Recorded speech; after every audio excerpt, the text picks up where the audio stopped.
Muito Gente, feliz. só para vocês saberem, estamos compartilhando, que tudo indica, com o pessoal do Facebook também. Oi, pessoal. E estamos gravando aqui para aqueles amigos, né, que não puderam estar presente hoje por razões diversas. Também nós estamos gravando e depois a gente vai compartilhar isso no YouTube com todo mundo. E assim todo mundo aproveita tudo, não é mesmo? A ideia é que foi Muito um bom. compartilhamento. Vamos incluir todos, tá? A Cris está chegando, tem mais gente chegando. Oi, Cris, boa noite. Oi, boa noite. Olá, Oi, Cris. Oi, Fátima. Cris. Oi, Salete. Oi, Oi, pessoas Cris. novas. Sejam todos bem-vindos, os que estão aqui e os que estão pelo Facebook. Hoje o bate-papo é com a Cláudia Mello Zarouca. Bem-vinda, Cláudia. Muito obrigada por ter aceitado o convite de participar desse bate-papo aqui hoje. É um prazer imenso, uma felicidade poder estar aqui. Cláudia, ela é advogada, é professora, ela ministra aulas de mediação sistêmica pela plataforma Mediação Brasil e de treinamento em constelação familiar pelo Instituto Multiportas de Práticas Sistêmicas. Esse instituto, inclusive, é uma das co-idealizadoras dele. Cláudia também é terapeuta em constelação sistêmica familiar, mediadora privada e judicial em formação. E a Cláudia ela já advoga há mais de 23 anos, né? E é por isso que ela foi convidada para estar aqui hoje, para falar um pouquinho para a gente sobre advocacia sistêmica. Um novo jeito, né, de praticar advocacia. Cláudia, por favor, a palavra é sua. Muito obrigada, Annalise, pelo convite. Obrigada por vocês que estão aqui e os que ainda vão chegar, né, e que vão poder assistir depois. Que bom que vai poder ficar gravado. Então, a ideia, pessoal, pensei assim, né? Vamos fazer um combinado aqui, vamos ver o que vocês acham. Quando a Annalise me propôs, eu falei, eu acho ótimo poder compartilhar um pouco da minha experiência. Então, a ideia é exatamente essa, né? Poder falar como que eu vejo a advocacia, exerço, né? Melhor dizendo, a advocacia sistêmica hoje. E aí, para não ficar assim, nada muito extenso, muito só eu falando, porque a gente também já tem esse desafio do encontro online, né? Então, não sei se é a mesma experiência para vocês, mas para mim cansa mais um pouco, né? Então, para a gente não ficar, para a gente aproveitar bem o tempo, aí eu pensei assim de fazer uma apresentação bem breve, né, do que eu penso da advocacia sistêmica e como exerço. E aí depois a gente já começa a interagir, vocês poderem perguntar o que vocês tiverem maior interesse dentro dessa apresentação ou até mesmo fora, né? O que não tiver e que vocês porventura já tenham ouvido falar, que vocês tenham curiosidade. O que vocês acham? Você acha que é legal fazer assim? Sim. Então vamos nessa? Que aí a gente aproveita melhor o tempo, eu acho. E aí eu trouxe slides. Primeiro porque eu também me ajuda a acompanhar, porque senão meio que me perco, né? Gosto muito de falar, então emendo aqui uma segunda. Todos. Então é bom que para me orientar e também para vocês, porque tem pessoas que são visuais, né?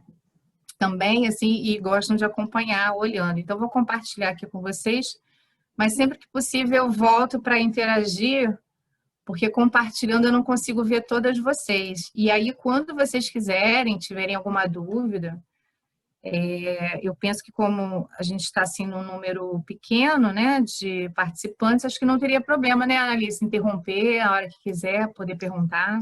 Ah, sem dúvida. Vamos pensar nesse encontro de hoje como um círculo, todo mundo pode participar. A Cláudia Que já show. autorizou, então então tá tudo certo. Maravilha, que assim acho que é mais gostoso mesmo, né? E somos todas colegas, né? Então a gente certamente tem bastante a trocar. Então, para início de papo, assim, o que eu pensei? Em trazer algumas questões norteadoras. São questões que vêm me chamando a atenção ultimamente, né? E penso que ao final a gente vai talvez poder relacionar essas questões norteadoras com a advocacia sistêmica, né? A ideia é essa.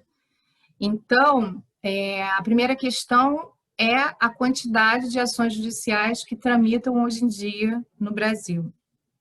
Aí eu trouxe aqui um dado de 2019 do CNJ, dizendo que terminou com 77,1 milhões de processos em tramitação. Silêncio, pausa. O choque. Para absorver, né? E refletir sobre esse número bem expressivo, no meu modo de ver, né? A gente pensar que, via de regra, o processo judicial tem duas partes, né? A gente está falando aí de algo em torno de 150 milhões de processos. Então, assim, é bastante coisa, né? De pessoas litigando, né? O outro ponto que eu achei interessante foi o adoecimento dos advogados. Esse é um outro ponto que também me leva a refletir bem, por conta não só do adoecimento físico, mas também mental, a ponto da OAB, né, lançar essa cartilha de saúde mental no final do ano passado, e indicando, orientando os profissionais, advogados e advogadas a procurarem assistência, né? Nesse caso, aí, como está falando especificamente da saúde mental, né? Mas a gente sabe que não é só isso, a gente sabe que muitos, né, ataque cardíaco, pressão alta, diabetes, um monte de problemas que afetam a nossa categoria profissional. E o outro ponto, o terceiro ponto, são as LawTechs, Legal Techs e a inteligência artificial no meio jurídico, né? Então, essas questões norteadoras, eu penso que elas trazem para a gente assim, uau, são 3 pontos de reflexão que estão afetando direto e indiretamente e contundentemente, diria, né, a nossa profissão. E aí, como é que a advocacia, de um modo geral, como a Analice falou, eu gostei dessa expressão, talvez um novo olhar ou um novo modo de exercer a advocacia. Então, como a advocacia sistêmica pode contribuir no enfrentamento dessas 3 questões importantes que eu vejo, né, hoje em dia, assim, como as mais impactantes na nossa profissão. Então, quem quiser também pode trazer, né, outros questionamentos, outras questões norteadoras para a gente também poder compartilhar. Mas, no meu modo de ver, essas 3 hoje, elas resumem bem, né? Vocês teriam alguma outra sugestão, alguma outra questão?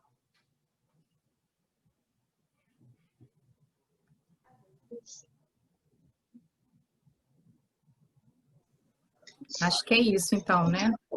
Não, eu só queria comentar aqui, por exemplo, quando você falou que, né, da cartilha e tudo mais, uma coisa que eu tenho ouvido muito e que foi até assim a inspiração para isso, foi que eu tenho ouvido muito, assim, e com mais frequência do que em qualquer outra época.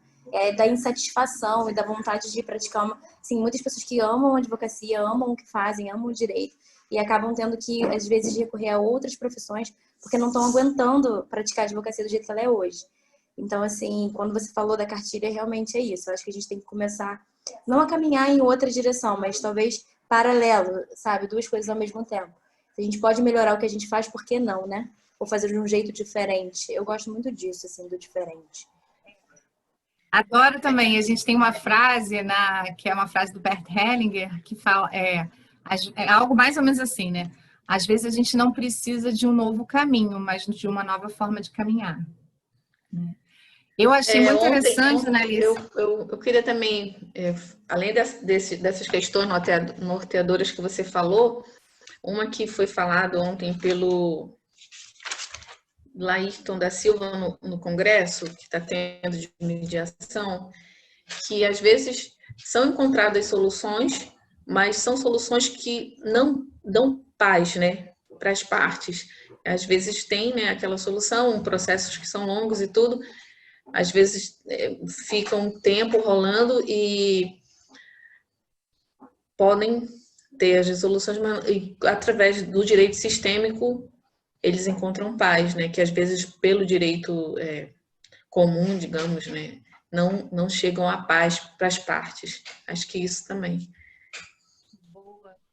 Então, eu achei assim tão bacana a contribuição de vocês que eu já incluí aqui para, de repente, para os próximos slides destacar, porque eu acho que ficou mais claro também, né? A insatisfação dos profissionais hoje em dia com o exercício da profissão e a questão do conflito, mas Cris, né? Cris, eu até vou destacar mais à frente que eu tenho chamado de conflito sócio-jurídico, né, diferente do conflito jurídico, que é, né, o que a gente já costuma lidar na advocacia, vamos chamar assim tradicional, só para a gente fazer uma diferença, e o conflito socioafetivo, que seria um ponto também de atuação, um olhar importante da advocacia sistêmica.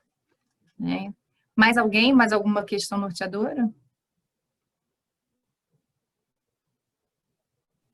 Então, vamos lá. Essas já parecem tão ricas e já com Abrangentes, grandes né? desdobramentos, eu acho que vai ser muito bom. Então, vamos lá. Então, agora, o que eu vou trazer para vocês é justamente como eu tenho pensado, tenho esquematizado, vem sendo objeto também de estudo para mim, né? A advocacia sistêmica hoje.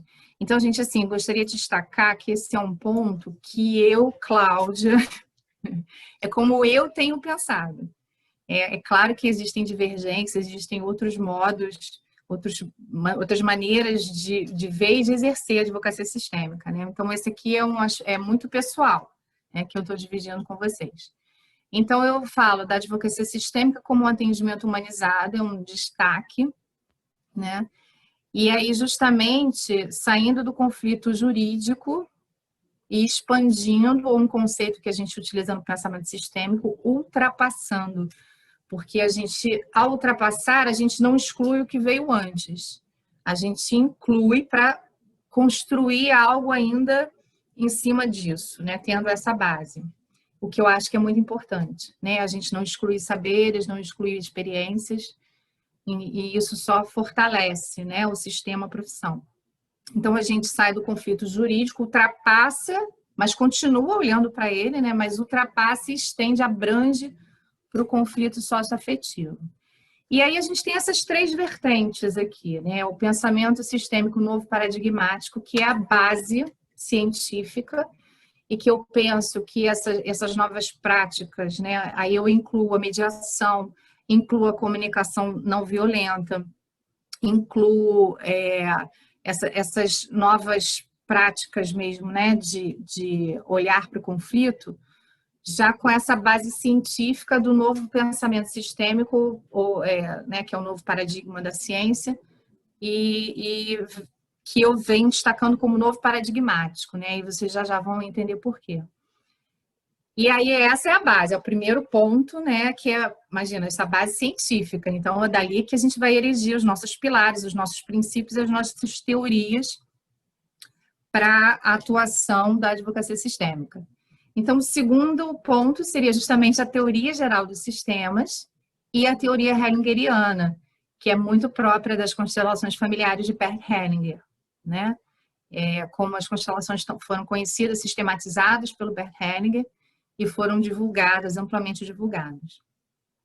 E aí o terceiro eixo dessa advocacia sistêmica seria também as práticas fenomenológicas. Então, veja, a gente tem uma base científica, a gente tem a teoria e a gente tem a prática, né? E nessas práticas fenomenológicas, eu destaco aí a questão com as perguntas, a gente vai ver que perguntas são essas, os exercícios no atendimento ao cliente, né? E as constelações familiares propriamente ditas.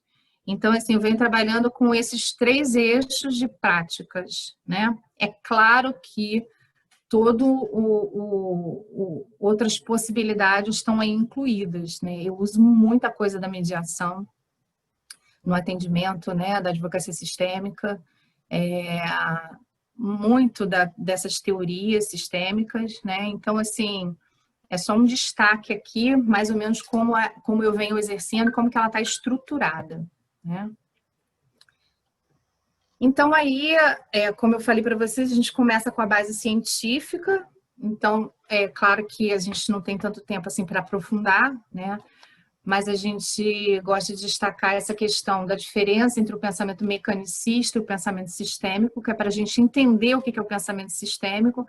é legal a gente fazer essa diferenciação, né? Então, no pensamento mecanicista, a gente tinha uma visão muito voltada para as partes, para os objetos, como se eles fossem algo estanques, separados, né? Dentro de compartimentos isolados. E quando a gente começa a enxergar o mundo, porque isso é uma mudança de mindset mesmo, né? A gente começa a enxergar o mundo com a lente sistêmica, do pensamento sistêmico, a gente vai perceber que a gente está falando de um sistema dentro de outro sistema o tempo todo, né? Há uma interação aí de sistemas, né, muito grande, desde o menor sistema possível, e a gente pode ir lá para a física quântica, fazer uma viagem, né? Ir para a física quântica para pensar em quarks, em quantum, né? Do menor sistema possível.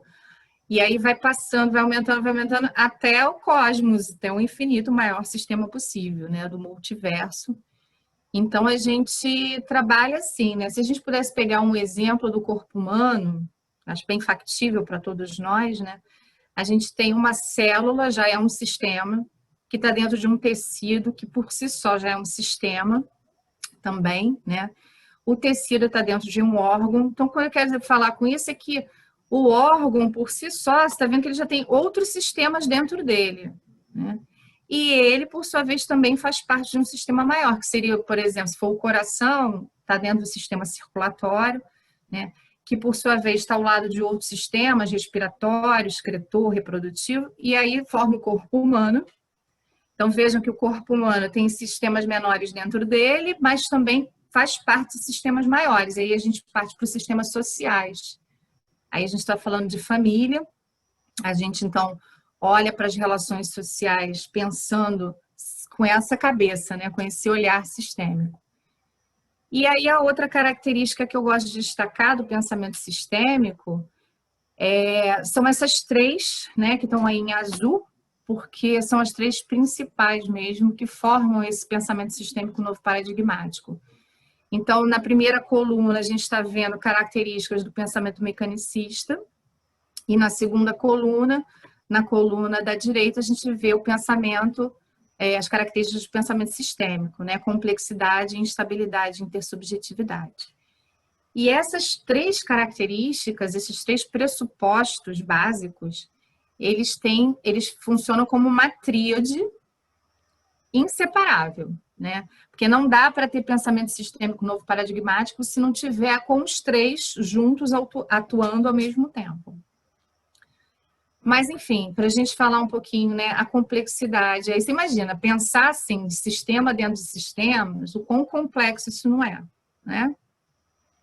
E a gente começa a observar, principalmente a partir da evolução da ciência na física, e aí podendo entrar na física quântica também, a instabilidade, que tudo muda o tempo todo. A gente antigamente imaginava como se o universo fosse algo mais parado, né? E hoje em dia não há como, é irrefutável, né, a afirmação de que está tudo se movimentando o tempo todo. Então, a gente trabalha com o pressuposto da instabilidade. Portanto, não existe uma análise estanque. É sempre um processo acontecendo. É sempre um vir a ser, um tornar-se, né? E o terceiro pressuposto, que para mim assim, é caríssimo, é a questão da intersubjetividade. Ou seja, a noção de que não vemos o mundo como o mundo é, mas sim como somos, né? É impossível separar o objeto observado do observador. Nós observamos, né, a partir do nosso mundo interno, da nossa bagagem cultural, da nossa bagagem transdisciplinar, que vem de herança de informação da nossa família. Então, são muitos aspectos que nos compõem, né? E eu vou ver o mundo a partir do meu olhar. Por isso que, logo de cara, eu já destaco assim, essa advocacia sistêmica que a Cláudia viu. Vocês podem até concordar, legal, aí a gente vai co-construir esse conceito, né? Mas, em princípio, né, é a partir do meu mundo, do meu olhar, das minhas experiências. Então, é isso. E aí, aproveitando para destacar que esse pensamento sistêmico novo paradigmático é da professora Maria José Esteves, né? Eu acabei de fazer um curso com ela, é muito interessante sobre pensamento sistêmico. Super recomendo, já fica aí a dica, né? Ela tem um livro, Pensamento Sistêmico Novo Paradigmático, está na 11ª edição, gente, isso é um best-seller. né? E ela é uma fofa, maravilhosa, super recomendo que vocês façam, né? Então a gente começa a entender melhor esses pressupostos, porque ela mesma diz assim, a gente foi criada no pensamento mecanicista, então a gente não precisa fazer curso para entender isso, porque a gente já funciona assim, né? Querendo colocar tudo dentro das caixinhas que a gente já conhece, querendo dar nome para classificar, né? Dar assim aquela etiqueta, né? E aí ela fala, mas para o pensamento sistêmico a gente ainda precisa aprender. Oxalá que daqui a 2, 3 gerações a gente não precise mais disso, né? Que os nossos netos, os nossos bisnetos já funcionem no pensamento sistêmico, mas por enquanto a gente está na transição, né? E aí, esse aqui a gente esmiuça melhor um pouco o pensamento sistêmico, mas eu acho que eu vou avançar para não ficar muito cansativo, né? Muito teórico. E aí, o segundo eixo da parte teórica, como eu falei para vocês, o primeiro eixo, na verdade, é a teoria geral dos sistemas. Opa, microfone ligado aí. Então, na teoria geral dos sistemas, a gente estuda, analisa os sistemas autopoéticos, são os sistemas que a gente pode falar, sistemas biológicos, né? E os sistemas sociais. E quando a gente analisa esse sistema, a gente olha para esse todo, olha para fora, então olha o contexto, né? Como é que um cliente chega no meu escritório, né? Eu vou olhar só para o cliente? Não, eu vou olhar para as relações, onde é que ele está inserido. E que contexto, né? Então, a gente sabe que normalmente chega no nosso escritório num contexto conflituoso, né? Mas a gente vai olhar para esse conflito, qual a qualidade dele, quais são os elementos que estão nesse conflito, quem faz parte, quem não faz. E desde já eu destaco que é algo mais amplo do que a gente pode talvez comparar com o processo judicial, onde a gente fala de legitimidade, né? Que é mais restrito porque tem uma imposição legal, quem são as partes legítimas, né? Aqui a gente tem um pouco mais de liberdade, como na mediação, quem é mediador sabe disso, né? Que pode trazer também mais elementos, né, que superem ou ultrapassem, por assim dizer, a legitimidade do processo judicial. As posições, muito importante também, como que o cliente, em que posição que o cliente está ocupando nesse sistema, né? Quem ele é nesse sistema, como é que é a relação dele com os demais elementos, então como que ele se relaciona com a outra parte, como que ele se relaciona com um conflito em si, a gente pode pegar um elemento para representar o conflito, né? Se tirar o conflito, como é que fica a relação dele com a parte? Fica mesmo? Muda? O que muda? Quando muda? Por que muda? São perguntas, né, que a gente vai analisando, vai fazendo e vai analisando. Se naquele sistema conflituoso, quais são os padrões? Ele, né, tem um padrão, ele tem algo que se repete? Qual é a regra desse sistema? No sistema, por exemplo, a gente atende um casal que está em divórcio, né? Talvez a gente pergunte, qual era a regra do sistema familiar de vocês? Né? Cada família tem suas regras, né? E o objetivo. Então, são vamos dizer assim, itens, né, que a gente vai analisando e vai ticando na advocacia sistêmica. Então, percebam que é um pouco mais amplo do que normalmente um advogado, que a gente está chamando agora de tradicional, assim, né, para diferenciar, do que normalmente um advogado faz, né? Muitas pessoas fazem isso aqui até intuitivamente, mas a gente sabe que não é muito comum, né? E aí o segundo eixo teórico da advocacia sistêmica, como eu falei para vocês, é a teoria hellingeriana, que por si só já é uma teoria multidisciplinar ou até mesmo transdisciplinar, né? Então aqui ele foi baseado em várias terapias, né, na psicanálise e muita fonte filosófica também, que a gente vai estudando e vai se aprimorando quando a gente está com essa... no exercício da advocacia sistêmica, né? E aí, como que é essa teoria hellingeriana? Eu vou destacar, assim, rapidamente só quais são as bases dessa teoria, né? Então, é uma trilogia, a gente aprende as ordens do amor, são essas 3 ordens, o pertencimento, o equilíbrio e a ordem de chegada, porque a gente está falando de sistema familiar, sobretudo, né, por hora. tem outros sistemas, sistema da escola, sistema da empresa, né? Mas a gente vai se ater aqui no sistema familiar. E aí a gente entende também, né, se tem as ordens do amor para as relações funcionarem bem, perfeitamente, aquela, né, relação maravilhosa. O que acontece? O que dá de errado, né? Então a gente estuda as desordens do amor, né? Por que as desordens acontecem? Então a gente estuda os emaranhamentos, as lealdades, identificações, as crenças, culpas, padrões de sistema, né? E essas dinâmicas inconscientes. Muitas vezes, num conflito jurídico, o aparente, né, é aquilo que o advogado já está treinado a identificar, né? Qual é o conflito jurídico? Esbarrou em qual lei, né? Qual que é o remédio que a gente vai poder usar? Que tipo de caso? Isso a gente já faz. Agora, o que está por trás desse conflito jurídico? Né? Muitas vezes a gente sabe, deixa eu voltar aqui um pouquinho para vocês. A gente sabe que quem lida com o direito de família, então, a gente é um prato cheio, né? Porque... Opa, passei. Os advogados, às vezes, eles percebem... Oh, tem mais gente, boa noite. Agora que eu tô vendo. Os advogados percebem que o casal está ali litigando, e aí vamos imaginar que a mulher, ela se sinta na relação, assim, que ela teve muita entrega naquele casamento. Ela abriu mão de muita coisa para a família, para ficar no casamento.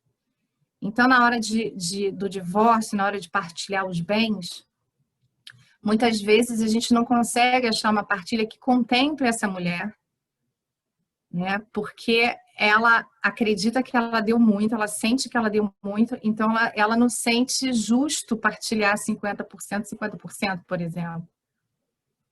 Então, a gente poder entender o que está por trás disso. Então, assim, por que não chega a um acordo aquele casal, né? Por que não faz uma partilha? Porque tem questões ali por trás, né? Normalmente as questões emocionais que devem ser incluídas nesse olhar do advogado sistêmico, né? Devem ser contempladas, acolhidas, justamente porque é um elemento crucial, é um elemento importante do conflito, desse sistema de conflitos, né? Tudo bem até aqui, pessoal? Podemos seguir? Dedinho. Cláudia. Oi. Diga. Você falou assim da atuação do advogado tradicional, né? Que a gente chega um cliente no escritório com um caso e a gente dá uma solução para aquele problema, né? E aí o advogado sistêmico, porque para mim não ficou claro ainda, né? Chegou um cliente lá que além das questões legais também tem, né, não sei, uma dor emocional, exatamente, por exemplo, a mulher que não partilhou. Como que você atua nesses dois? Porque para mim são frentes diferentes, né? São frentes distintas. A gente tem que ter em mente que a gente não está falando, a gente está falando para advogados que talvez desconheçam até do que se trata isso, né? Como assim? Você vai chegar aqui com questões emocionais, né, durante um divórcio. Então, como é que você trabalha isso? Dentro da advocacia sistêmica ou fora dela? Dentro da advocacia sistêmica. Faz parte do pacote. E aí acho bacana a gente destacar desde logo que é muito parecido com a mediação também, porque a mediação é como se a gente fizesse um recorte. A mediação, ela vai além também do conflito jurídico, ela também olha para o conflito socioafetivo, né? Ela vai além, e é como se a gente fizesse um recorte mesmo para lidar com aquela situação conflituosa. Então, assim, apesar de eu ser terapeuta em constelação familiar também, mas quando eu estou atuando como advogada, eu não estou terapeutizando o cliente. É claro que efeitos terapêuticos podem acontecer, como também podem acontecer na mediação, né? Efeitos terapêuticos e pedagógicos. Eu adoro também o efeito pedagógico, porque às vezes quando o cliente passou para um atendimento sistêmico, ele precisa voltar, ele já volta diferente. Né? Ele já não teve mais a mesma quando esse efeito pedagógico surtiu, né? Teve aí, produziu alguma mudança, ele já volta diferente. Então, eu vejo esses dois efeitos, né? Mas, assim, como que a gente atua isso mesmo na prática, você vai ver já já. Deixa eu seguir aqui. Porque a gente já está no eixo, vamos dizer assim, que seria o eixo teórico, né? como a gente viu aqui. Então, a gente estava falando das ordens do amor, das desordens do amor, da questão da teoria hellingeriana. E aí, como eu falei, é uma trilogia, né? Então, das ordens do amor tem as ordens do sucesso, que a gente também aprende. E as ordens da ajuda, que no meu modo de ver é um presente do Bert Hellinger para nós profissionais da ajuda. Então, a gente atua também com esse eixo teórico, né? E isso tudo nas 3 consciências, ou seja, que também é algo vislumbrado, discutido pelo Bert Hellinger, né? Que a gente não atua numa única dimensão de consciência. A gente tem essa dimensão individual, a coletiva, né? Que é a nossa, como a gente está falando do sistema familiar, né? Que é essa consciência familiar, que na gente atua de forma inconsciente. Daí aquelas dinâmicas ocultas que a gente age, atua ou acaba se comportando como tal e nem sabe de onde vem muitas vezes isso, né? É por conta disso, dessa inconsciência. E aí a terceira base seria essa consciência espiritual, que é a consciência maior. Então, o humano, né, nós, na nossa condição biopsicofísica, a gente atua nesses 3 níveis de consciência. Isso tudo dentro da teoria hellingeriana, né, que a gente aprende. E aqui, só para destacar para vocês que essa teoria ela atua já com força aqui no Brasil nessas 4 áreas, tanto no sistema de saúde. A constelação familiar é considerada como uma prática integrativa pelo SUS, né, ganhou esse status em 2018. Muito fortemente, está crescendo bastante também a aplicação das constelações nas organizações e nas empresas. Eu tenho notícias, sim, por exemplo, da GE, já que utiliza largamente as constelações, né, para ver uma forma de lançar produto, qual o melhor mercado, qual a melhor época, né, estudos de logomarca, enfim, é muito amplo aqui, é muito interessante. Eu estou dando assim, só umas pinceladas, só para vocês sentirem um gostinho, tá, gente? Só uma apresentação rápida. No sistema educacional, a gente tem com mais força no México, lá no México, né, desse casal da Angélica Oliveira do Alfonso Malpica, é uma universidade, a educação vem desde os pitititinhos e vai até a pós-graduação, toda já baseada, é a Universidade Kuldek, toda baseada já na teoria hellingeriana. E aí, né, um ponto que nos interessa, o jurídico. Então, a gente tem o direito sistêmico, a advocacia, a mediação, a justiça restaurativa sistêmica, um espetáculo, as práticas colaborativas que podem se valer das constelações, né? Então, a gente tem esses 4 eixos com bastante força aqui no Brasil já. E aí vem, Annalise, finalmente, talvez eu consiga agora atender um pouco essa pergunta, que são as práticas fenomenológicas, né? Dentro, isso ainda da teoria, né, da formação daquela advocacia sistêmica. Então, aqui, no primeiro momento, a gente aprende bastante a desenvolver essa postura, que a gente chama de fenomenológica, que é a postura do observador. E ajuda muito aqui a meditação, né? Então, a gente aprende, assim, a gente estuda, faz bastante curso, mas na hora de atender, a gente busca essa postura de centramento e essa postura fenomenológica, que é se esvaziar, né? Eu não sei nada sobre o conflito socioafetivo do meu cliente. O conflito é dele, o sistema é dele, né? A solução é possível que esteja nesse sistema. Então, ele é que é o expert, né? Eu estou aqui só para facilitar, para conduzir, para orquestrar, né? Para onde o cliente quiser ir, inclusive. Então, aqui a gente aprende a desenvolver essa postura fenomenológica. E aí, só para vocês terem uma ideia, que essa postura permite que a gente capte informações que não são informações verbais, não é aquilo que o cliente está simplesmente falando, é algo que a gente capta a partir de outra forma de comunicação, outra forma de obter essas informações, né? E aí a gente tem uma explicação científica para isso, o que acontece, que são esses campos mórficos e morfogenéticos. Eu gosto muito de brincar, de falar assim, nós somos umas anteninhas ambulantes, nós seres humanos, né? Então, por onde a gente vai, a gente está captando informação. Eu tenho certeza que muitos de nós aqui já tivemos algumas experiências de tá pensando em alguém, a pessoa liga, né? encontrou com alguém na rua, teve aquele gostar imediato, nossa, parece que eu já te conheço há muito tempo, né? Ou então ao contrário, você não gostei da pessoa, você entra em algum lugar, sente que o ambiente não está muito favorável. Tudo isso são informações chegando, né? E a gente sente com o nosso corpo, a gente sente com emoções e as sensações físicas do nosso corpo. Então, a gente estuda e treina essa postura para captar essas informações. A gente treina bastante e começa, portanto, a ouvir coisas do cliente que ele não está dizendo, né? Muitos chamam da escuta inferencial, também é possível, né? Boa noite, Elaine. Obrigada. Então, essa escuta que a gente começa a ouvir, né, a partir do nosso corpo, das sensações e das emoções. Então, isso também faz parte da postura fenomenológica. E que só para a gente ter uma ideia de quantas informações chegam até nós, nessa ressonância mórfica que a gente fala, ainda tem um aspecto transgeracional, que são as informações que chegam para a gente dos nossos ancestrais. Aí tem um quadrinho aqui mostrando a gente, né, você aqui, depois vem os pais, os avós.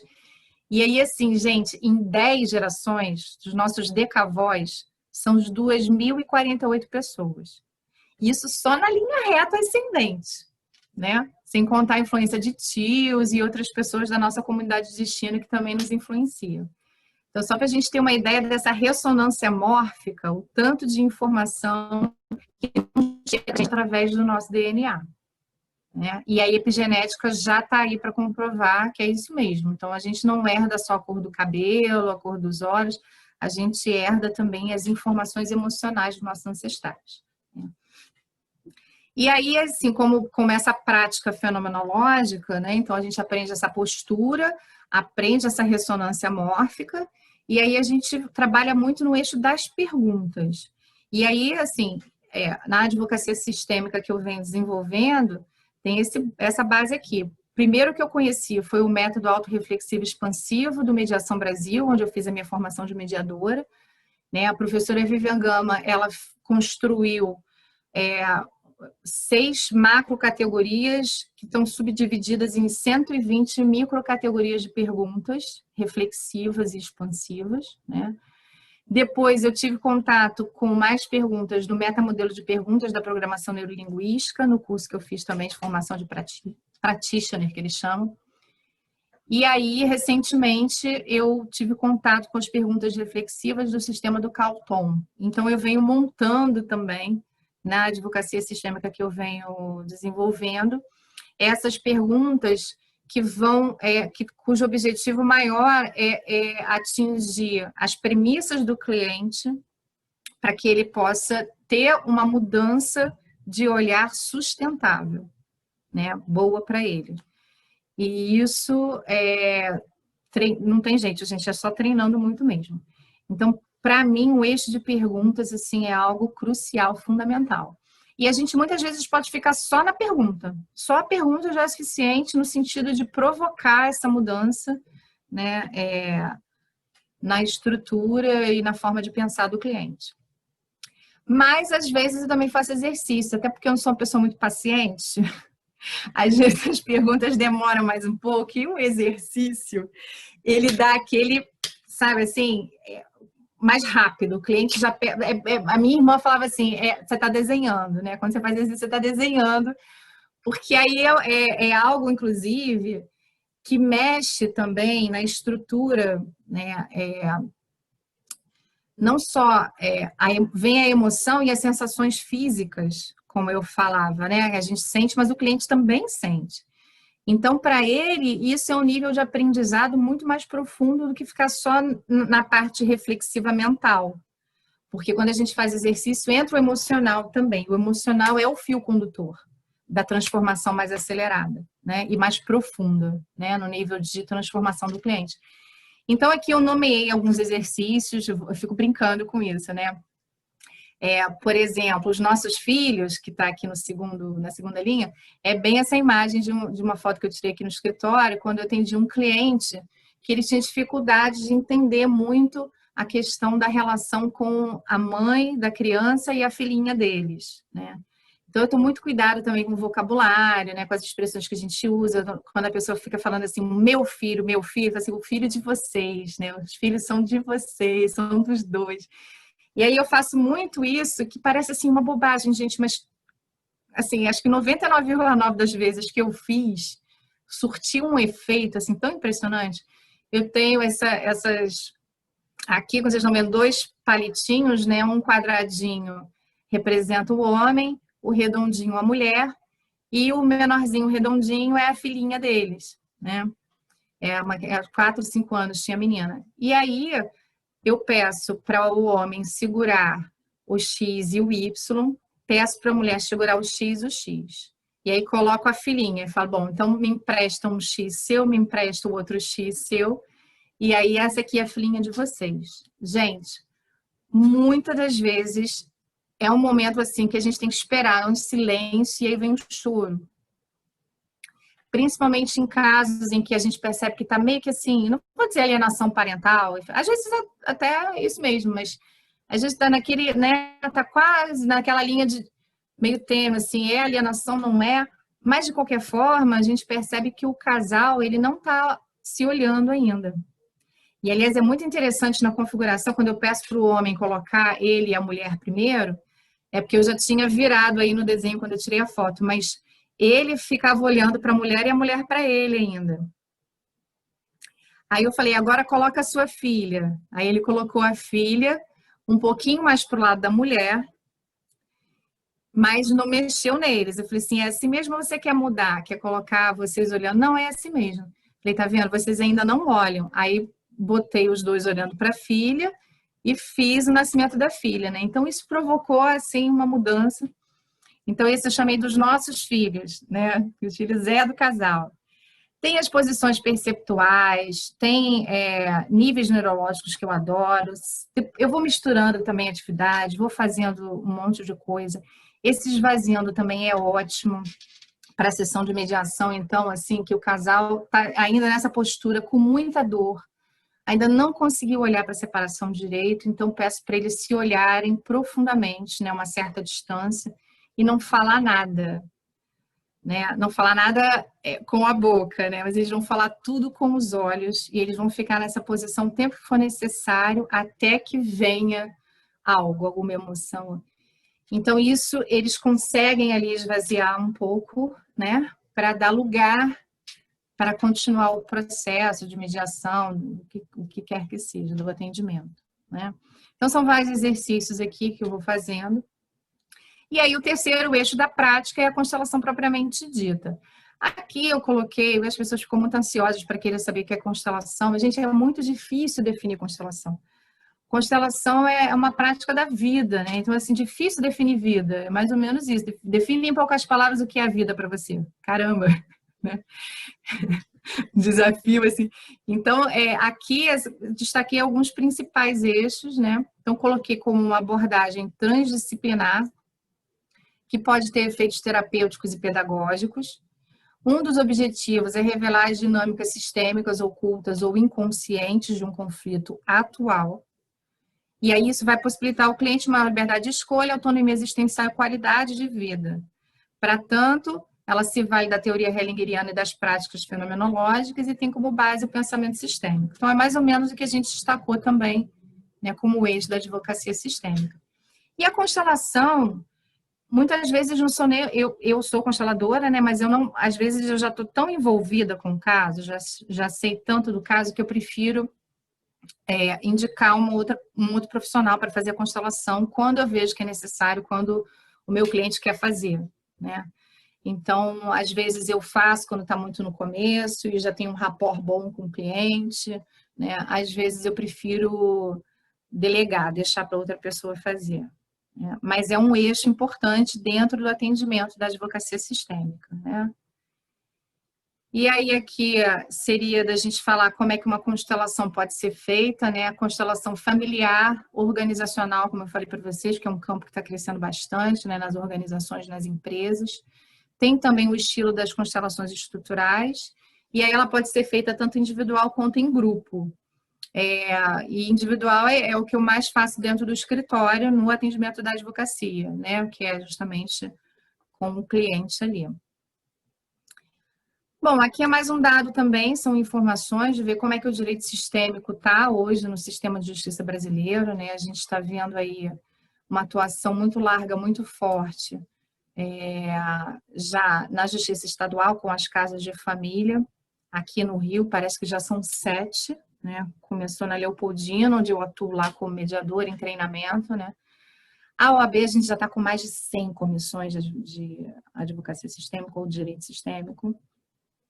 Tem na Defensoria já, tem no Ministério Público, tem no sistema prisional, no sistema socioeducativo. Eu também já tenho uma experiência, tenho contato com o DEGAS e volta e meia a gente está lá com algumas práticas.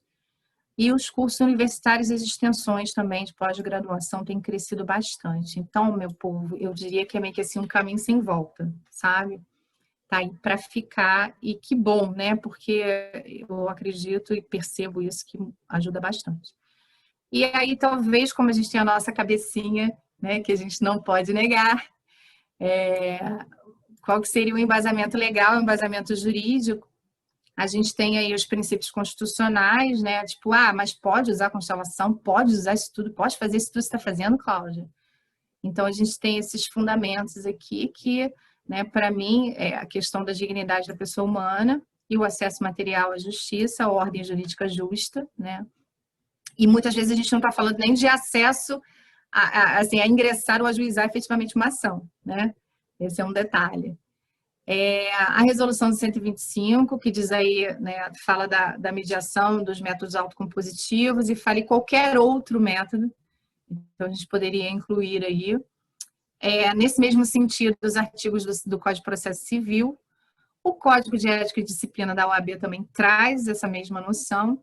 E para quem não sabe, já está tramitando, né, tem um projeto de lei tramitando, a Associação Brasileira de Constelações Sistêmicas, que propôs através da deputada Érica Cocai, e justamente para tentar regularizar a constelação no âmbito judicial. Então, seria, pelo que eu já li do projeto, é um pouco semelhante à mediação. Então, vai ser assim, consteladores extrajudiciais e consteladores judiciais.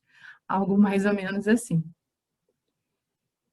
E aí, só para a gente fechar, né, eu trago de novo o mesmo slide inicial, que é para a gente fechar, então, que a gente viu o pensamento sistêmico novo paradigmático, né, cujos pressupostos são a instabilidade, a complexidade e a intersubjetividade.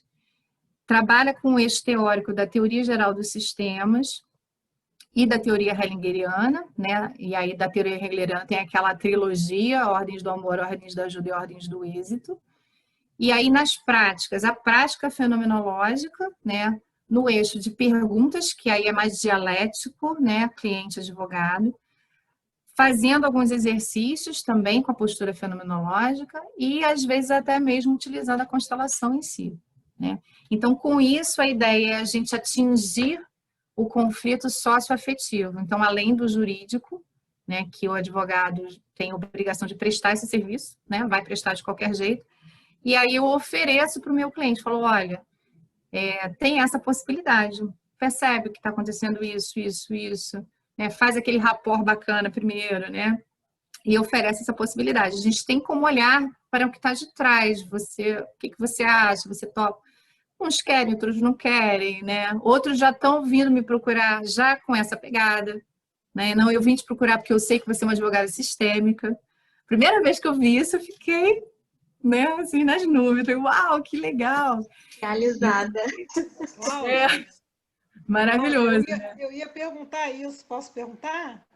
Claro, como é que é a abordagem? Se é você que aborda ou o cliente que aborda, né? Porque como é uma coisa que ainda não está muito dentro da nosso dia a dia, né? Enfim, a gente pensa que tem uma divulgação, mas a gente sabe que Facebook, Instagram, né? Tem aquela coisa dos números lá que você acaba vendo tudo que tem a ver com você, mas muita gente não sabe do que se trata, né? Exato. Então eu li seus aí, pensamentos. às vezes a pessoa nem sabe, né? Que tem essa maravilha e você recebe o advogado, no caso, que não se apresenta como advogado humanizado, você acha que já dá para inserir algumas ferramentas? Como é que você vê isso para o advogado que ele ainda não está se apresentando, vamos dizer, porque eu acho que é um processo também, né?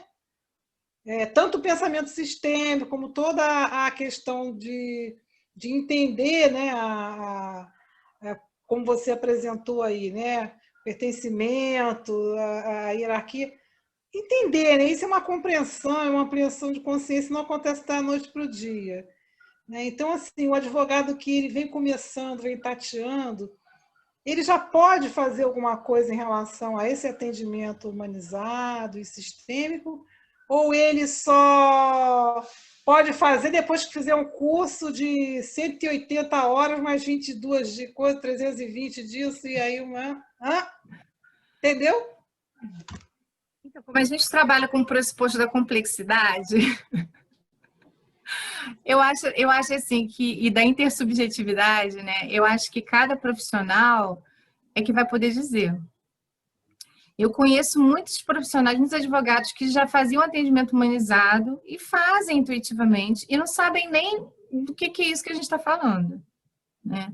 Em compensação, tem outros profissionais que vão achar interessante e vão querer buscar aí uma qualificação, porque é isso que a gente também faz. Eu acho que desde que a gente se formou, né, a gente não para de estudar, né? Está sempre fazendo curso, se atualizando. Então, eu acho que é isso. E a gente poder aí buscar outras competências, outras habilidades, né? Competências relacionais.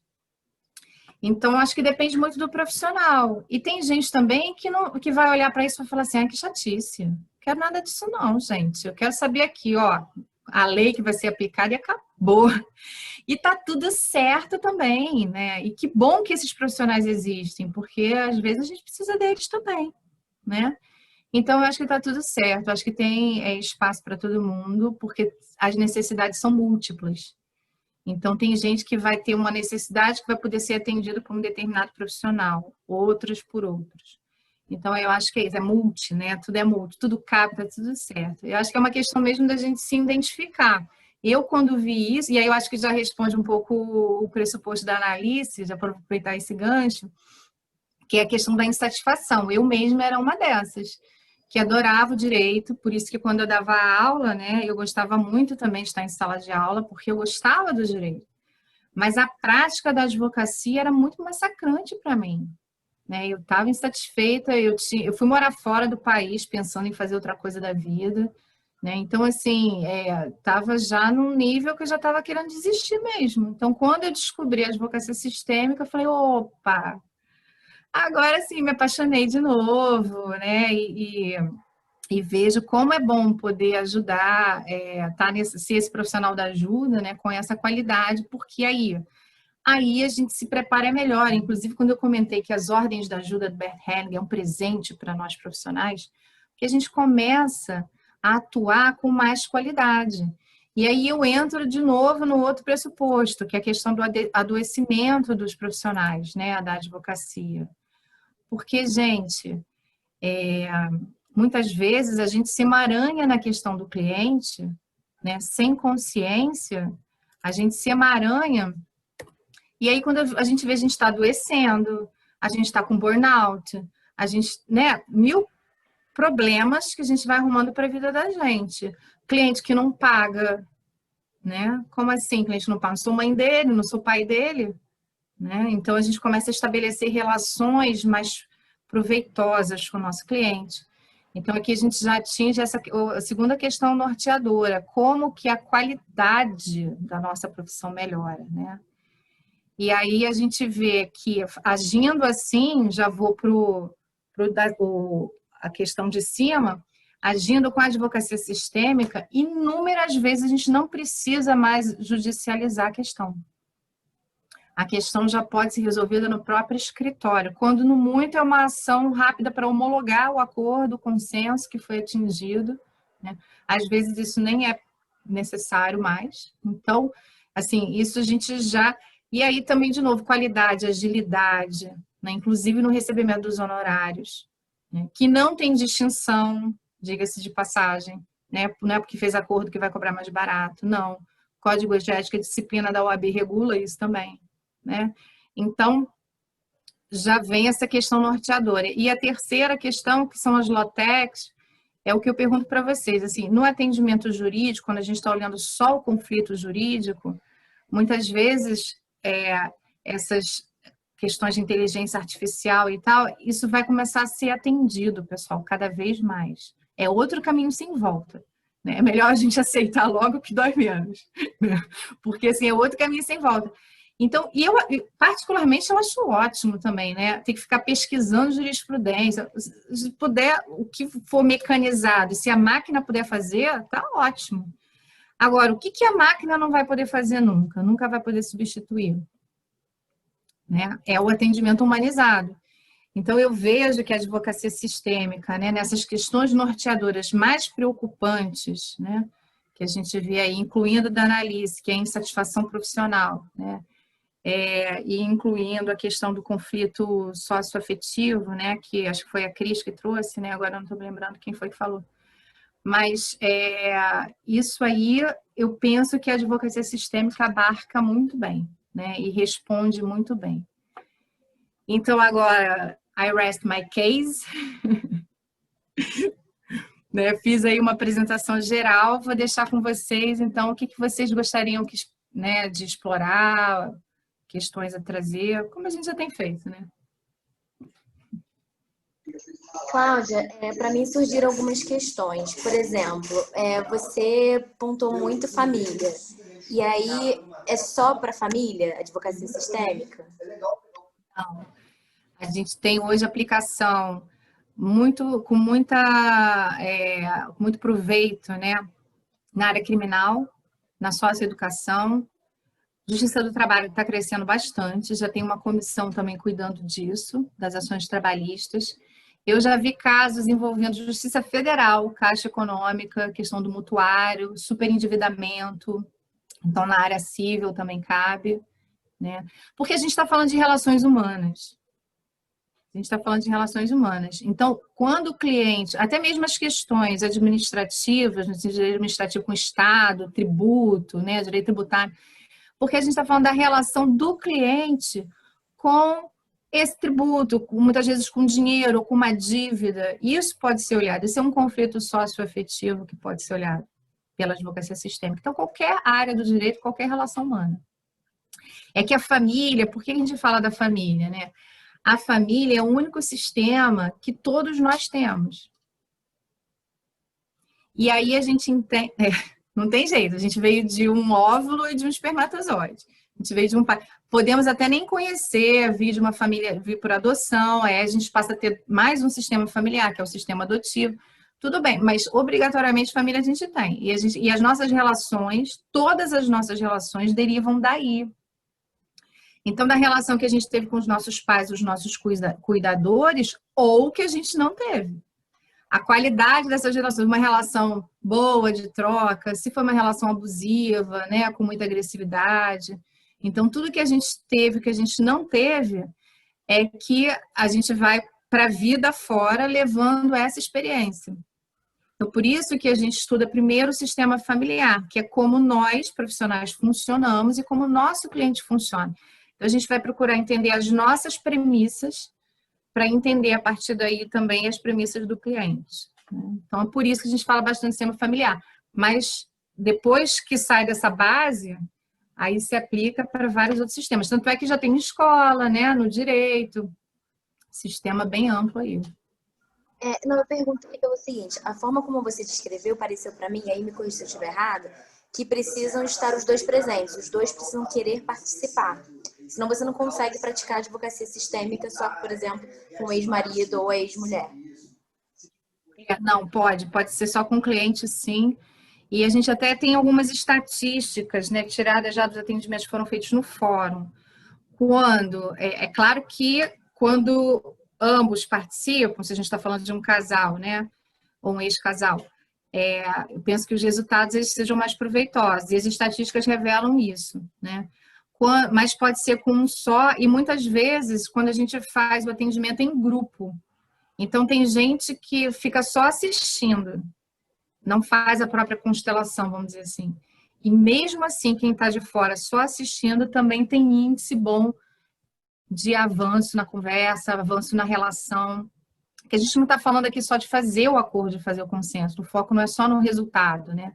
Mas também na melhora e na qualidade da relação. Então, às vezes era um casal que não conseguia nem se olhar, não se falava para lidar com a questão dos filhos, por exemplo, né? Então, a gente percebe aí uma melhora qualitativa nas relações. Então, tem a estatística de tipo cerca de 97% quando ambos participam. Estou aqui me esforçando para lembrar, tá, gente? Algo em torno de 60% quando um só participa e algo em torno de 40%, 37%, uma coisa assim, quando as pessoas só assistem. Caramba! Esses números, entendi. Também acho bem expressivos, né? Bem interessante. Alguém gostaria de perguntar sobre o microfone? Pode falar, Paty. Cláudia, você poderia falar um pouquinho a respeito da constelação em grupo? O que você quer saber da constelação em grupo? Como é que ela funciona? Como é que ela funciona? Quando você disse que ela, só de observar, ela já produz algum efeito, eu acredito, então, que a participação efetiva em grupo ainda deve ser ainda mais interessante. Se o comentário que você puder fazer a respeito, para mim, vai enriquecer.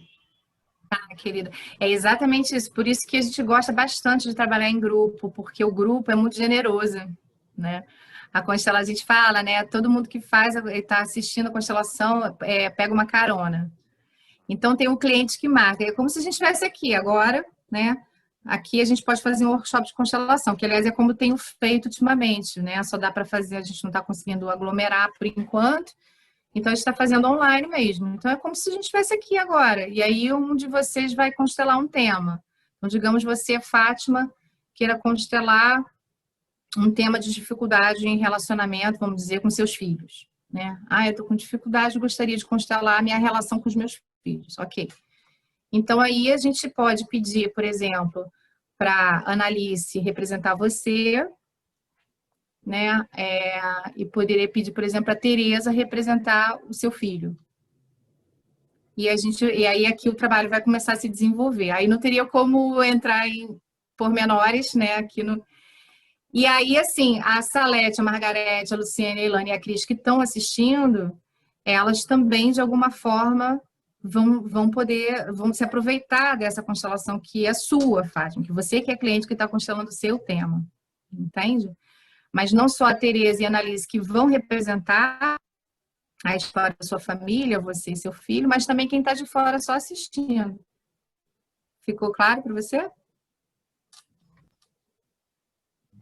Eu tinha dúvida se a proposta da constelação em grupo era uma proposta assim, não, vamos então constelar o mesmo tema em grupo, ou se seria o fato de trazer uma pessoa para constelar uma determinada questão, os outros aproveitariam. A diferença ficou clara para mim agora, obrigada.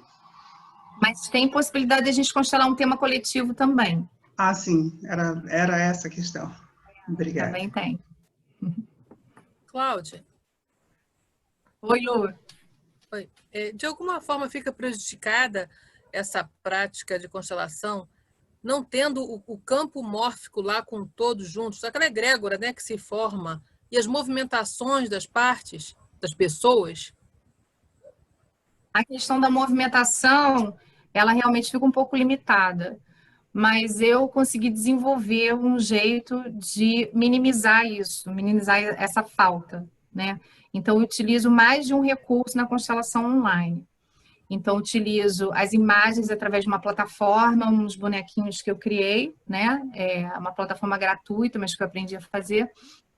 E uso também os representantes, aí peço para levantar cada um da sua casa, né? Vai fazendo e a gente vai montando a imagem com os bonequinhos. Então, ficou bem interessante o trabalho combinando recursos. É por isso que eu falo, uma criatividade a gente vai desenvolvendo, né? Em relação ao campo mórfico, não tem diferença nenhuma. Assim. Eu já constelei uma pessoa que está morando na Suíça, já constelei uma que está em Belo Horizonte, porque entram aí os princípios da não localidade e da temporalidade da física quântica. é nesse campo anímico que a constelação atua. Então, não importa onde a gente esteja, né? E foi muito interessante que a gente teve que desenvolver a constelação online, e a gente poder ter a chance de experimentar isso. Eu que nunca tinha feito, eu já sou encantada pela constelação, mas o encantamento foi meio que assim, olha, a gente falava que era isso, mas agora a gente está vendo que é isso, não é que é isso mesmo, gente, assim, né? Eu e minha sócia, a gente brinca muito, a gente fala assim, eu vou acabar acreditando nessa tal de constelação. Né? De tanto que é assim incrível, gente, é incrível. Então a gente está falando de um campo mórfico, é como se fosse um campo eletromagnético mesmo, é algo que não é tangível, a gente não pode tocar, né? Mas que está aí. Então, quando a gente se conecta em pensamento, aqui estamos formando um campo mórfico, nós, né? Nesse momento. Né? Entende? E aí, por isso tem passagens, me fala que quando a gente se reúne para meditar, né, em grupo, tudo fica mais forte, né? Margarete, quer falar, querida?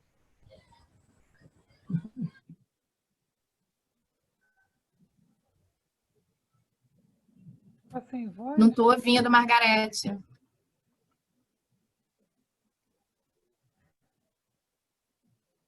que será que aconteceu com o microfone? Eu acho que ela vai embora, tá dando tchau. Tchau, Margarete. Ah, ela vai embora? Não.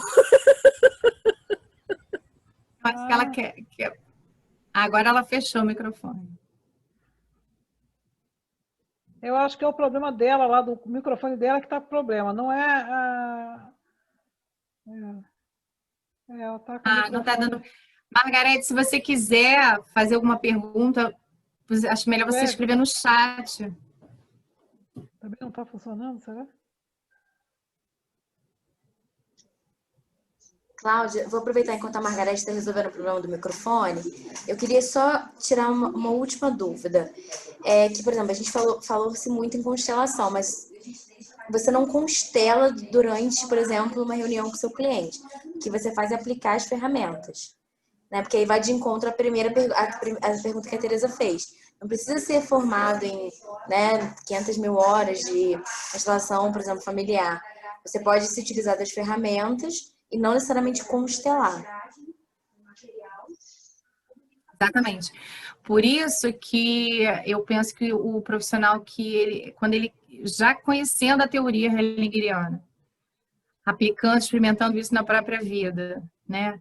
Ele já pode também aplicar com o cliente bastante coisa e também já pode fazer alguns exercícios. Ele não precisa ser um constelador, porque para ser constelador realmente requer aí mais horas de rodagem, né? Bem mais, né? Muita prática, é algo muito sério, né?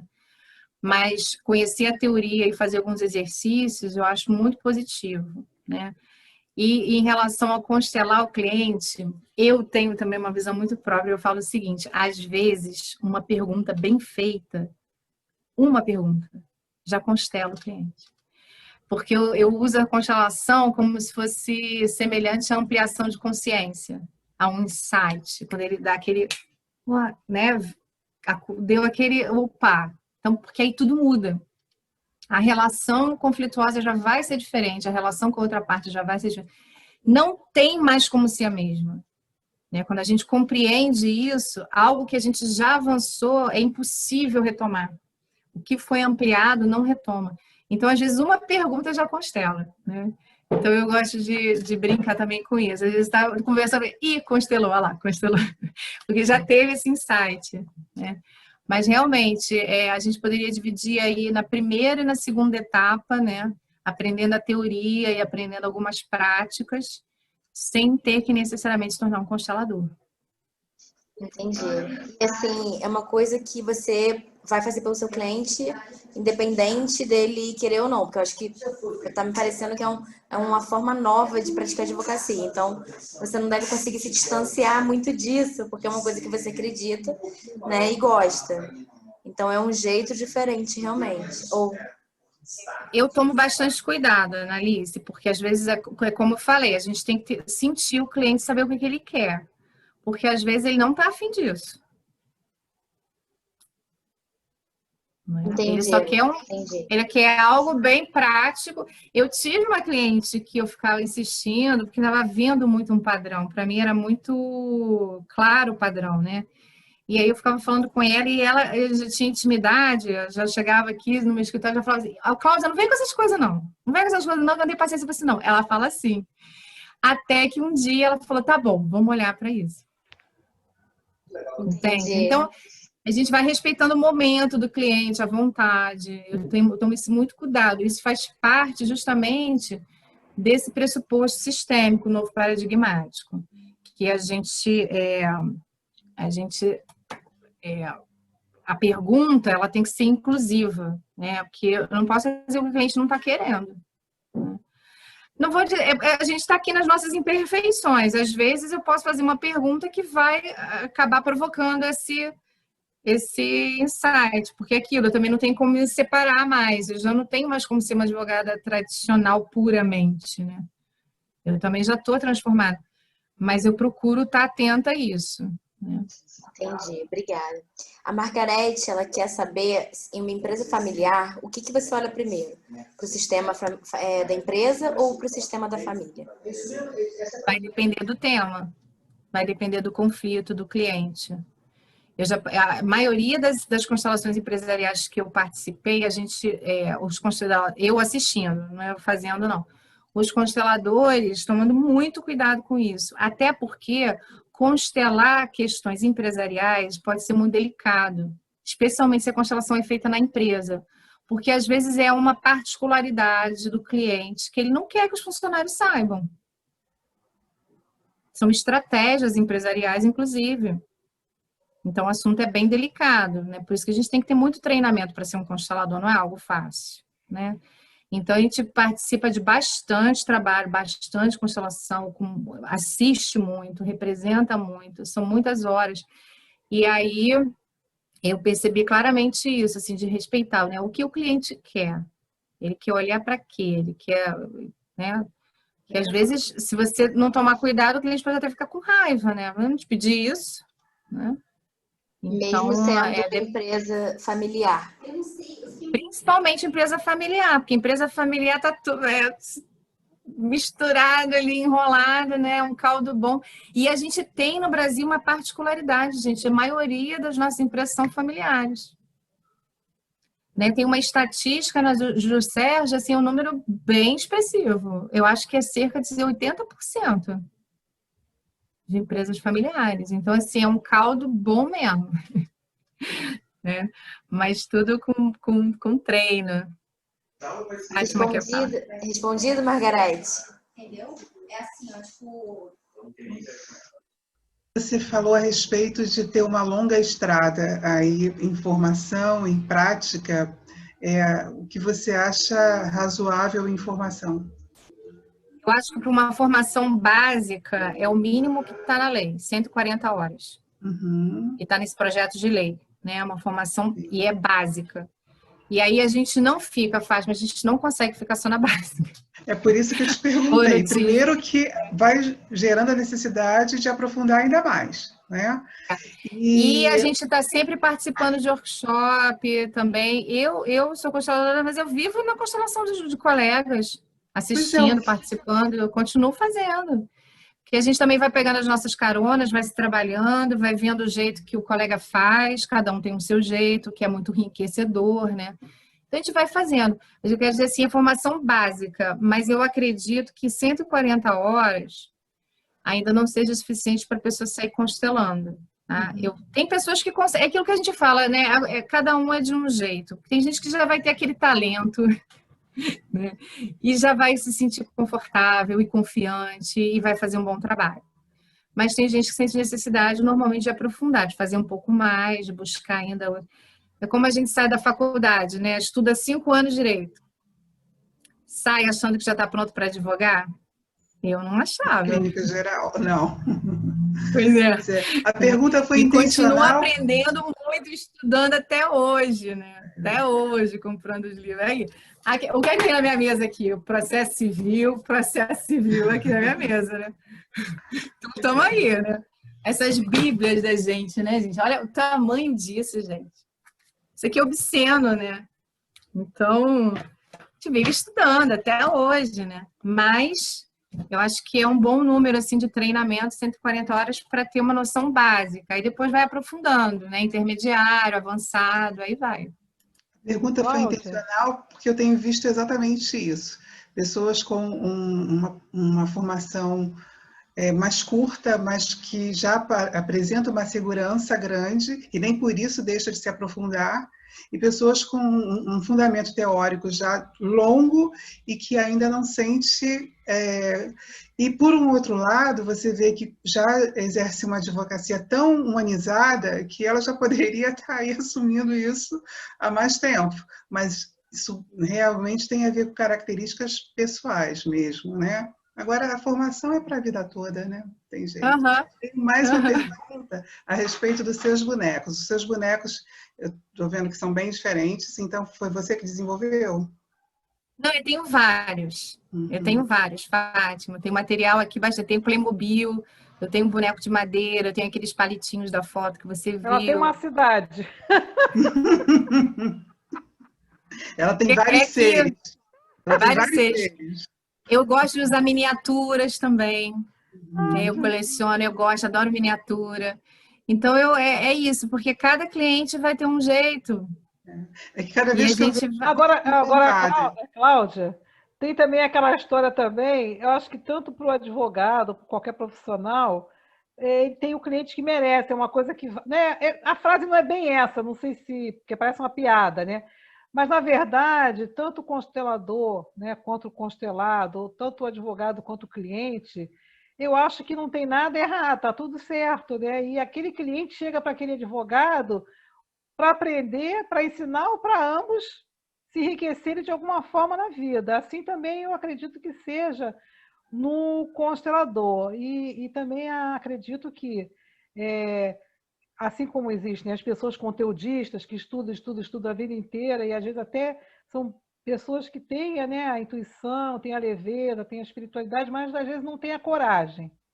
Algumas outras pessoas têm a coragem, mas é muita coragem, pouca... E tem pessoas que conseguem equilibrar a coragem e vão crescendo junto com o conteúdo, a espiritualidade, se trabalhando no autoconhecimento, porque eu acho que até para o advogado tradicional, o autoconhecimento é muito importante.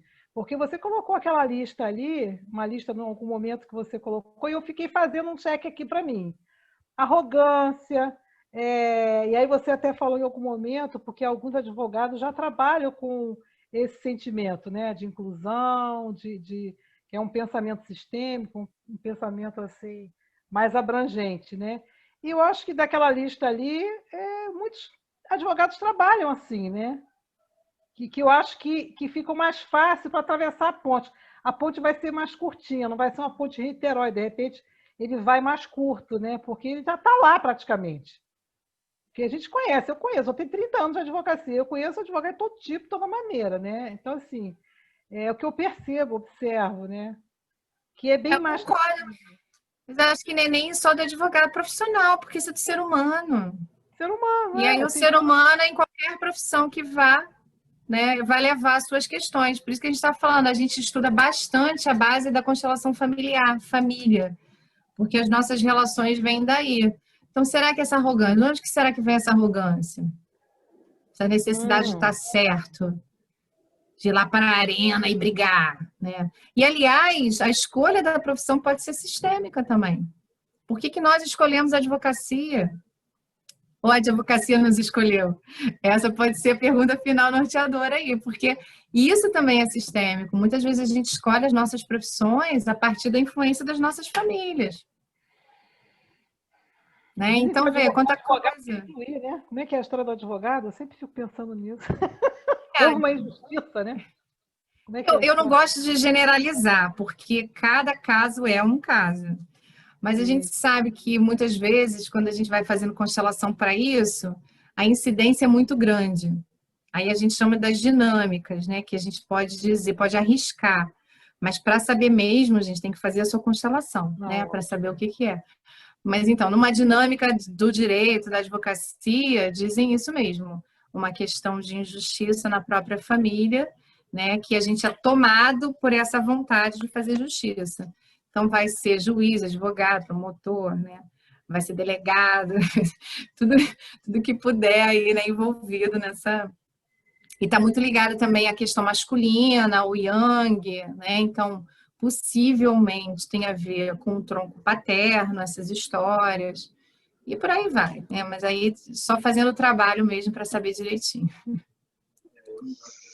Agora, no finzinho, eu queria saber o que a gente faz para começar. Como é que a gente pode começar a praticar uma advocacia diferente? Se você recomenda, o que você recomenda para a gente? Eu acho importante, assim, o que eu posso falar de mim, né? Então, na minha trajetória, o que foi importante foi o primeiro contato com a constelação. E eu vou dizer por quê. A constelação, ela traz já uma gama de informação teórica e prática que já habilita a gente para muita coisa. E é claro que todos os outros cursos vão ser muito bem-vindos, como a gente está falando, né? Sempre estudando, sempre melhorando, se trabalhando. Mas aqui com a constelação a gente já aprende a questão do pensamento sistêmico, porque muita gente começa a analisar e entender um pouco mais a teoria do sistema, mas vai olhar para o sistema ainda com a cabeça do pensamento mecanicista. Aí não dá, gente. Aí vai dar tilt, né? E é claro que a gente está sempre escorregando, gente, porque a gente foi criado no pensamento mecanicista, estamos ainda funcionando bastante no pensamento mecanicista, né? A gente escorrega, mas é um treino, é sempre isso, né? Então, a gente já conhece com a constelação pensamento sistêmico e já começa a fazer as práticas fenomenológicas. Adotar essa postura fenomenológica em qualquer atendimento, gente, é de uma qualidade. Assim, não dá mais para fazer diferente. Porque a gente, inclusive, nem se cansa. Às vezes as pessoas falam assim, Cláudia, como é que você consegue atender tanto e, assim, casos tão pesados? Às vezes, não me cansa. Pelo contrário, sai renovada. Você fica na postura de centramento ali, né? Tem todo... Então, eu acho que a constelação pode ser um bom começo. Mas qualquer coisa que vocês queiram fazer, gente, que possa, né, estar nesse sentido, é muito bem-vindo. Sabe? Então, assim, para mim foi essa experiência. Eu comecei fazendo constelação, porque vi uma palestra do Dr. Sam Storch, né?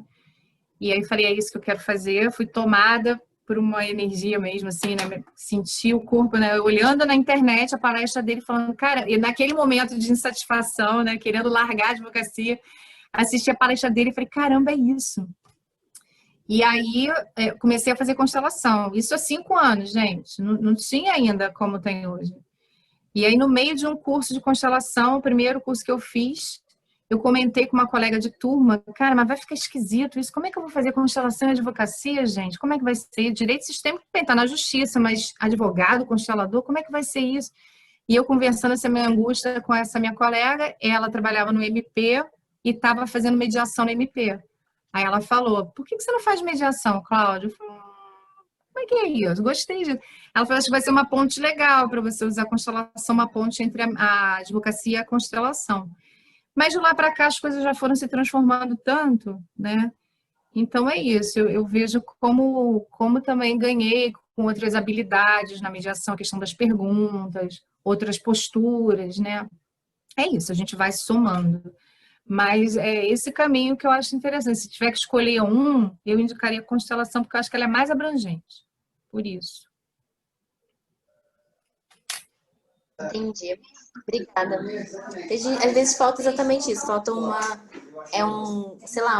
guia, né, pra gente poder seguir, porque a gente às vezes também tá fazendo tanta coisa diferente, né, ainda mais agora eu tô vendo aqui, Temis tá aqui, Cris tá aqui, tá todo mundo iniciando nesse mundo, terminaram um curso de mediação agora, e pode ficar um pouco assim, desnorteado, né, porque é tanta coisa diferente, né, então assim, é gostoso ter um guia, ter assim uma guideline para seguir, que eu acho que orienta e dá um suporte, dá uma base.